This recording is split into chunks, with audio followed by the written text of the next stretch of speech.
Hi, today we're going to look at adolescent cognitive development. Adolescence combines ego, logic, and emotions. Especially during adolescence, ego overwhelms logic, and sometimes emotions override both ego and logic.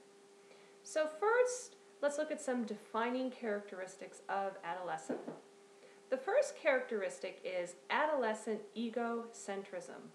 And this is where young people tend to focus on themselves to the exclusion of others. And I'm sure you've never noticed this.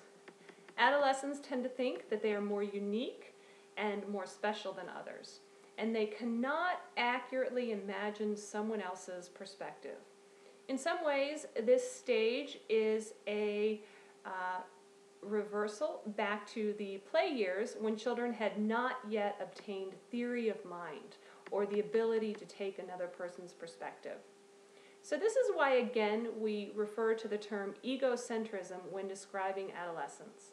Like small children, adolescents make the cognitive error of viewing the world from their perspective only.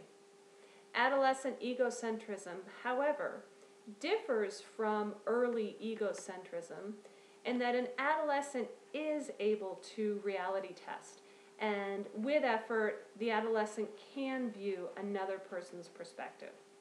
However, this type of thinking requires work, and because of the way the adolescent brain is wired and its heightened sensitivity to rewards, adolescents tend to process information in the quickest, easiest, intuitive pathway unless they consciously make an effort to process information analytically. A second characteristic of adolescent thinking is the Invincibility Fable. And not all teenagers do this, but this is where some teenagers believe that they are somehow immune to common dangers, such as driving too fast or even driving under the influence. Furthermore, if a teenager has engaged in dangerous behavior and they're okay, they tend to not feel grateful that nothing bad happened to them. They tend to take that for granted. So neurobiologically, we can explain this due to the fact that the prefrontal lobe is lagging behind developmentally. And this is the part of the brain that connects behaviors with consequences.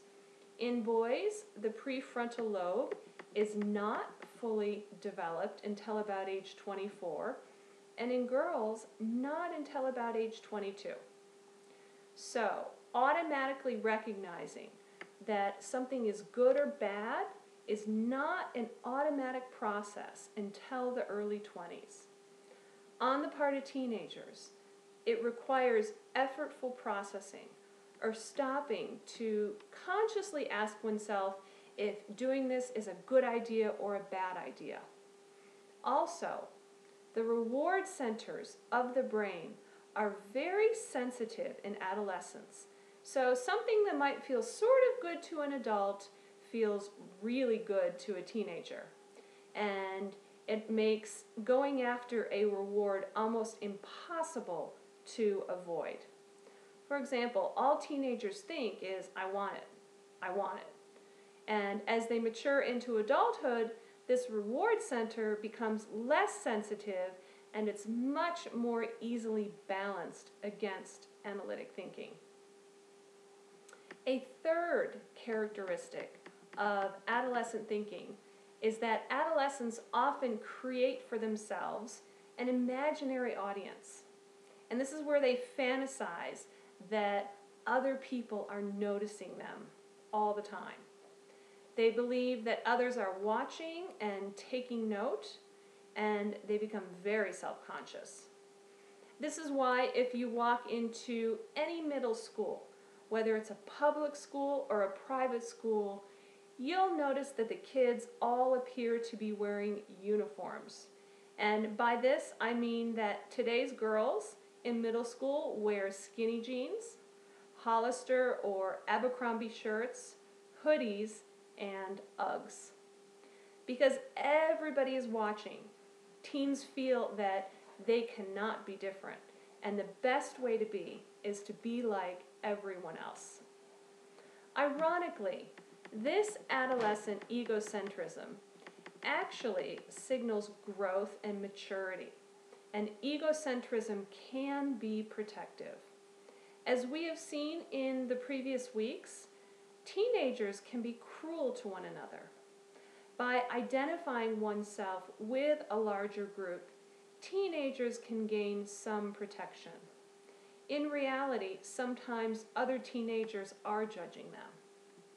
Also, by hyper-focusing on themselves, teenagers are actually preparing themselves for the process of establishing their own identity. And according to Erik Erikson, this is the next developmental stage. So, egocentrism is really preparation for the search for identity. Piaget described adolescent cognitive development as the fourth and final stage of cognitive growth. He called this the formal operational thought stage.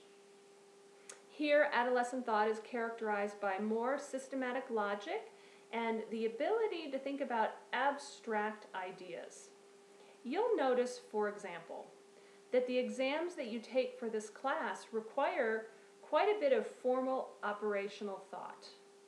For example, you were asked to first know the definition of Kohlberg's stages of moral development on the last exam. And then you were asked to identify which stage an individual is displaying in a given scenario. So this requires analytic thinking in which there first needs to be an understanding of the concept and then the ability to analyze a situation and apply the correct concept. This is much more complex than simply memorizing a definition, for example. And this thought process arises during adolescence as a result of neurological maturation and the culmination of life experiences. Piaget designed an experiment to test for formal operational thought, and he called this the balance scale test. In this test, formal operational adolescents imagine all possible determinants. They systematically vary the factors one by one. They observe the results correctly. They keep track of the results, and they're able to draw accurate conclusions. In contrast, younger, concrete operational children resort to trial and error when solving problems. They are often not able to keep track of the results, and they often do not observe the results correctly, and therefore they draw erroneous conclusions. So be sure to view the balance scale test video that I've posted on the D2L page for this class. A second aspect of formal operational thought is the ability to think hypothetically and abstractly. And this is the capacity to think of possibility, not just reality. There are two types of hypothetical thinking: deductive reasoning and inductive reasoning. With deductive reasoning, we begin with a general statement, premise, or principle, and we reason through logical steps to a specific conclusion. This is also called top-down thinking, and again, it's where we go from general to specific. Here's an example of deductive reasoning.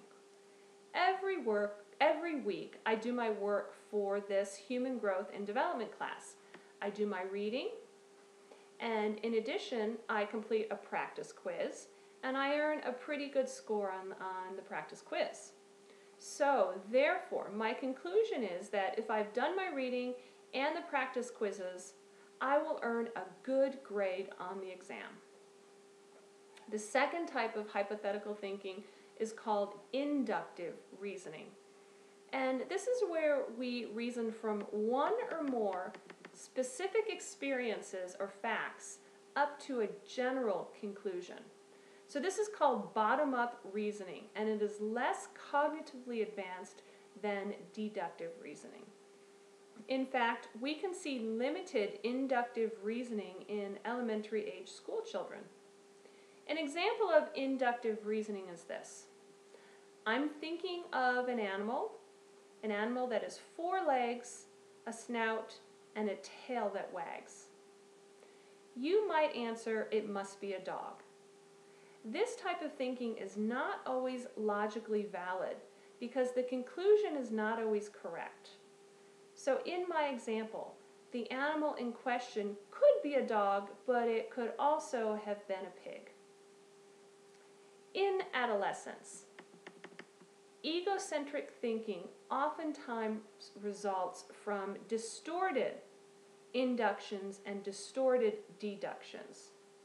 So for example, a teenager who believes she has an imaginary audience notices that a peer is looking at her, and then she erroneously concludes through inductive reasoning that this person doesn't like her. In fact, it is equally as likely that the peer is just thinking about how her own hair looks that day while blankly staring and not thinking about the other girl at all. Adolescents also display errors in deductive reasoning by concluding, for example, that all kids who wear black are depressed, cut themselves, and do drugs, when in fact this is not always the case. So because adolescents can use hypothetical analytic reasoning, it does not mean that they always use it. Adolescents often find it much easier and much quicker to forget about logic and to follow their impulses and their gut feelings. And this is likely due to the heightened sensitivity of the reward center and also the immaturity of the prefrontal lobe. The intuitive and emotional processing network in the brain is more commonly used, and it's preferred in adolescence unless analytic thinking is consciously activated. Using analytic processing requires hard work, and it's more taxing. Analytic thinking takes effortful control because it depends on logic and rationality. So here's an example of our tendency to follow the intuitive pathway or to follow the path of least resistance in our everyday thinking. So this is called the sunk cost fallacy. This is the belief that if time or money has already been invested in something, then more time or money should be invested in it. For example, say you purchased a used car for a really good deal. But 2 weeks after you purchased it, you notice that the car needs new tires.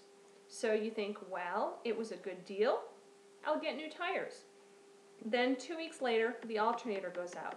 And you think, well, I already bought new tires, so I might as well pay to get the alternator fixed. Then, 3 weeks later, the muffler falls off, and you think, well, darn it, I've already fixed this much, so I may as well fix the rest.